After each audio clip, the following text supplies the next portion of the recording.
Hello viewers, welcome to our MB documentary channel. আপনারা দেখতে পাচ্ছেন বাংলা সাহিত্যের মরমী সাধক, দামাইল গানের জনক কবি রাধারমণ দত্তের পৈতৃক বসতবাড়ি। এ হচ্ছে সুনামগঞ্জ জেলাধীন জগন্নাথপুর উপজেলার অন্তর্গত কেশবপুর গ্রামে দেখতে পাচ্ছেন আপনারা বাংলা সাহিত্যের কবি, গীতিকার, সুরকার রাধারমণ দত্তের পৈতৃক বসতবাড়ি।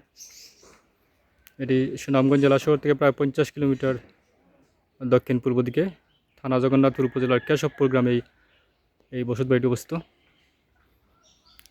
কেশবপুর গ্রামে অর্থাৎ থানা জগন্নাথপুর উপজেলা শহর থেকে মাত্র 4 কিলোমিটার এবং সুনামগঞ্জ জেলা শহর থেকে প্রায় 50 কিলোমিটার দক্ষিণ পূর্ব দিকে এই বাংলা সাহিত্যের মরমী সাধক মিস্টার রাধারমণ দত্তের পৈতৃক বসতভিটা।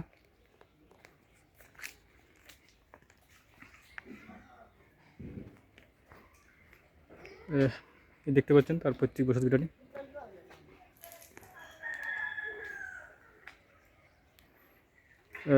কবি রাধারমণ দত্ত 1833 খ্রিস্টাব্দের 26 মে সুনামগঞ্জের জগন্নাথপুর উপজেলাধীন কেশবপুর গ্রামে জন্মগ্রহণ করেন।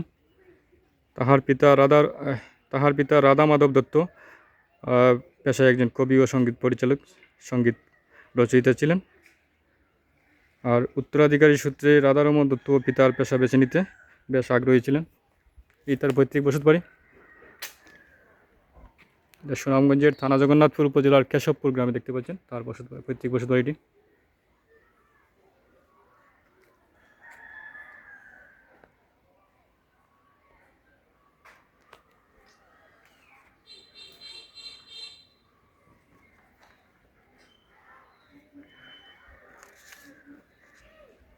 এই গড়ছে নাই। এই হচ্ছে রাধারমণ দত্তের মূল বাড়ি, বসতভিটা দেখতে পাচ্ছেন। এই হচ্ছে তার মন্দির, প্রতিষ্ঠিত ধর্মীয় উপাসনালয়।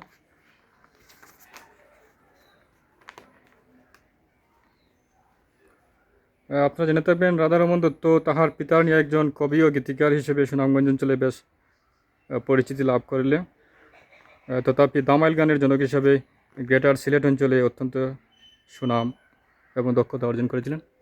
এই হচ্ছে তার ধর্মীয় উপাসনালয়।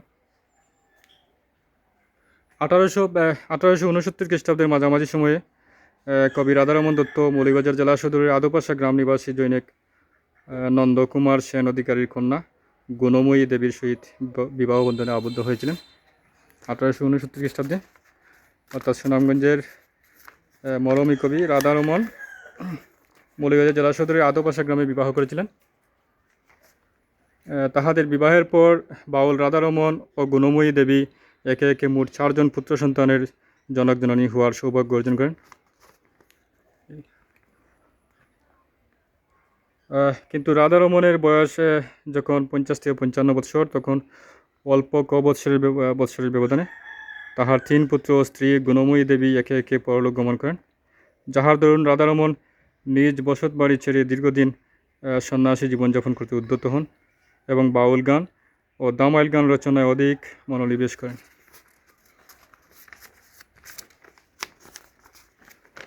এই হচ্ছে কবি রাধারমণ দত্তের পৈতৃক বসতবাড়ি, অ্যানসেস্ট্রাল হোম।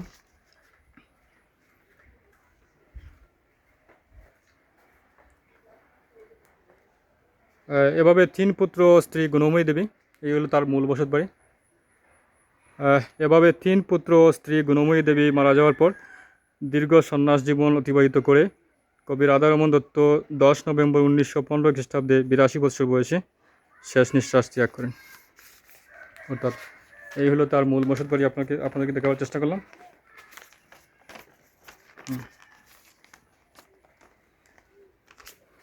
রাধারমণ দত্তের পৈতৃক বসতবাড়ি দেখতে পাচ্ছেন। তার অর্থাৎ যেখানে বসে সঙ্গীত সাধনা করতেন এই ধর্মীয় উপাসনালয় প্রতিষ্ঠান।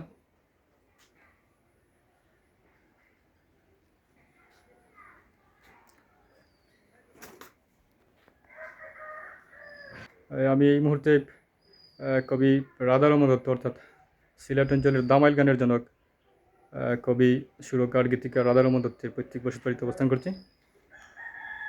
এই দেখতে পাচ্ছেন রাধারমণ দত্তের এই মূল বসতবাড়ি, বসতঘর এবং তার ধর্মীয় উপাসনালয়, অর্থাৎ যেখানে বসে তিনি কবিতা এবং গান রচনা করতেন।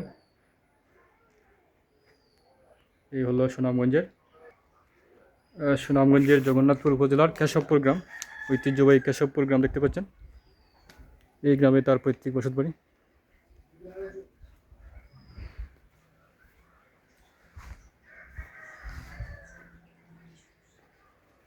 এই হলো তার মূল বসতঘর দেখতে পাচ্ছেন।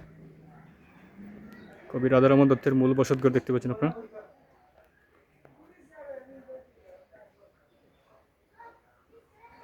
এই হচ্ছে মূল বসতবাড়ি।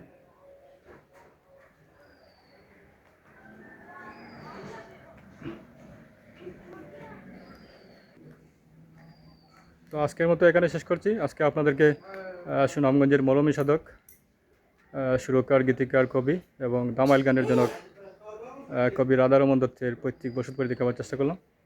এটি সুনামগঞ্জ জেলা শহর থেকে প্রায় 50 কিলোমিটার দক্ষিণ পূর্ব দিকে এবং স্থানীয় জগন্নাথপুর উপজেলা শহর থেকে মাত্র 4 কিলোমিটার উত্তরে।